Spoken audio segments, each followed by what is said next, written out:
मनुचरेम सूर्या चंद्रमशाविव पुनर्दता अग्नता ज्ञानता संगमे मही। बहुत ही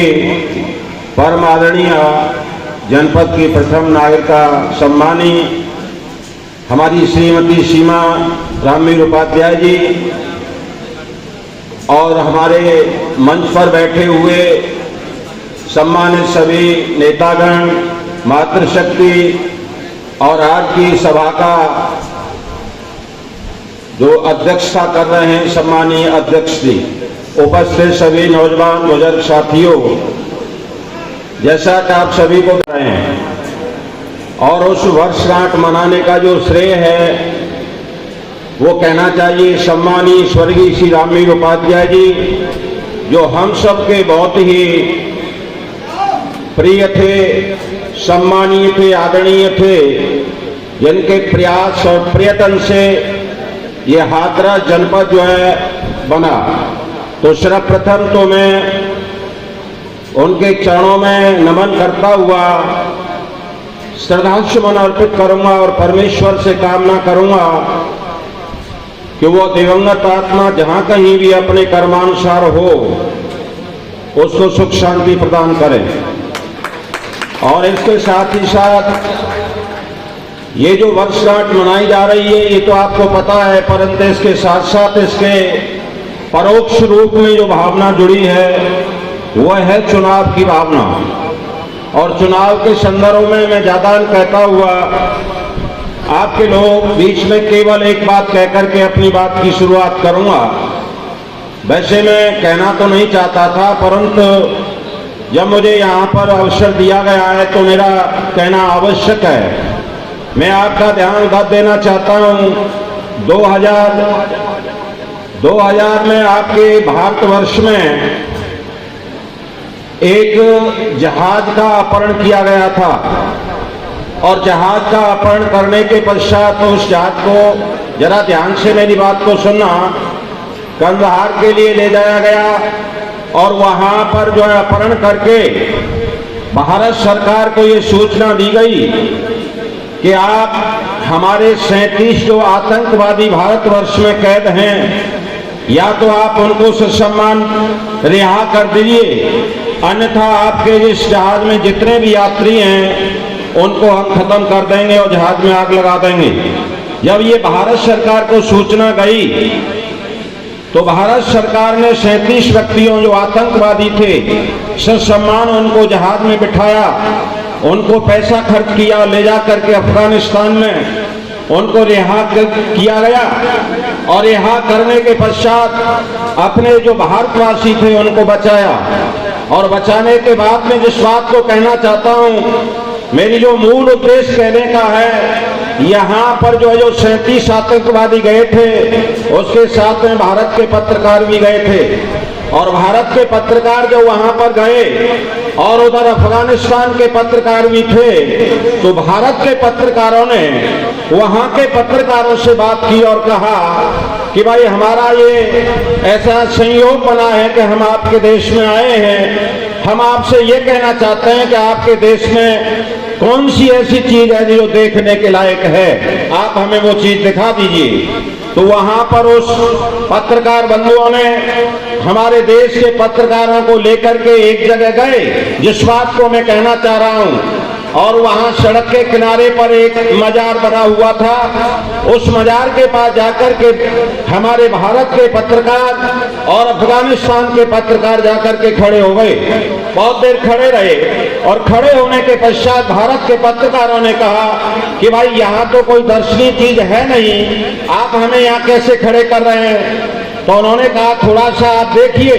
और थोड़े समय के पश्चात वहां पर एक गाड़ी आती है, सड़क से गाड़ी गुजरती है और उसी मजार के पास खड़ी हो जाती है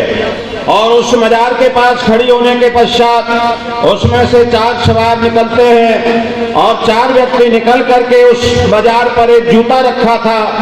और उस जूते को लेकर के 5 जूते उस बाजार पर मारते हैं और 5 जूते मार करके चले जाते हैं।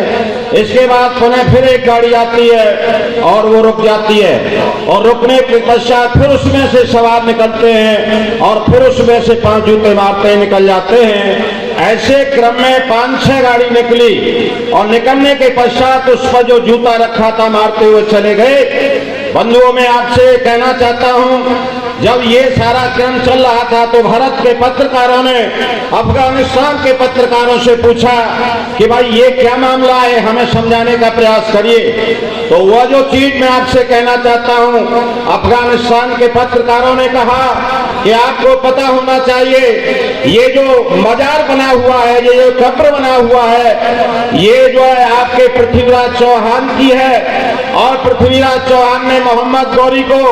17 बार को क्षमा किया था, परंतु जो है उसे पृथ्वीराज चौहान को जब 17वीं बार हराया गया तो मोहम्मद गौरी ने उसको जो है कैद किया और कैद करने के पश्चात अपने देश में ले गए, उनकी आंखें फोड़ दी गई, उनको जो है जेल में डाल दिया गया, अनेक यात्राएं दी गई और यात्राएं देने के बाद जब उनका पृथ्वीराज चौहान का कवि था चंद्रवरदाई, तो उससे मिलकर के, बात तो लंबी है मैं नहीं जाऊंगा, तो वहां पर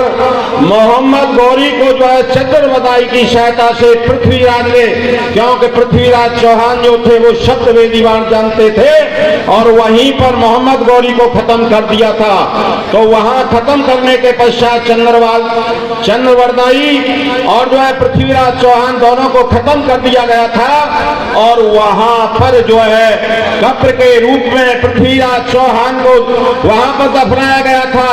तो वहां पर उसी का बदला लेने के लिए आज भी अफगानिस्तान के अंदर वहां पर उस कब्र पर 5 जूते मारे जाते हैं। बंधु, आप मेरा आशय समझ गए होंगे कि इस भारतवर्ष देश में हमारे जो आदरणीय, उनको नेता कहिए, हमारे सम्मानीय कहिए, पूजनीय कहिए, आज भी वहां पर हमको इतना अपमानित किया जाता है। और इस भारतवर्ष देश के अंदर आज हम हिंदू कहलाने वाले न जाने कितनी कब्रों को पूछते हैं, जो हमारी गौ का मांस खाते हैं, जो हमारी बहन बेटियों का अपमान करते हैं, जो हमारे हिंदुत्व को किसी प्रकार से बिगाड़ना चाहते हैं। इसलिए मैं आपके सामने कहना चाहता हूं इसी मंच के माध्यम से,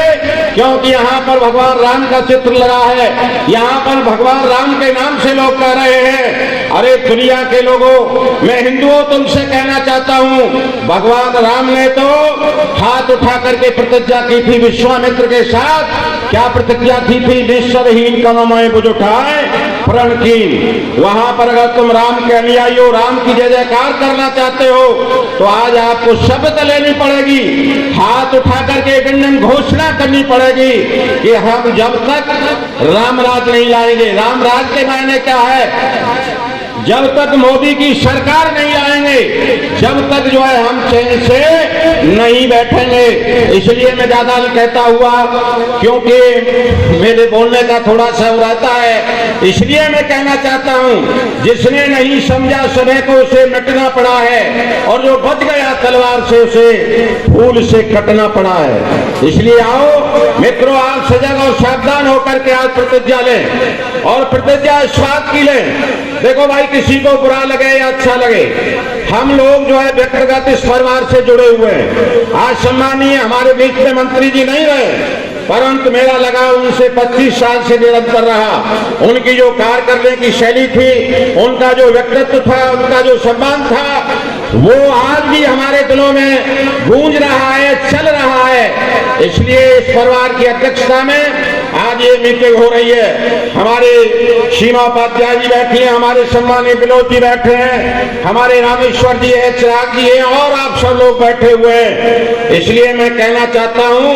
कि ये स्वाभिमान इस परिवार का है, ये स्वाभिमान हमारे हाथरस जनपद का है, ये स्वाभिमान हमारे पूरे जनपद का है। इसलिए बंधु आज शपथ लेकर के जाएं कि जो अनूप प्रधान यहाँ से सांसद का चुनाव लड़ रहे हैं उन्हें भारी बहुमत से जिता करके जो है दिल्ली भेजें और जो है मोदी सरकार को जो है मजबूत करें।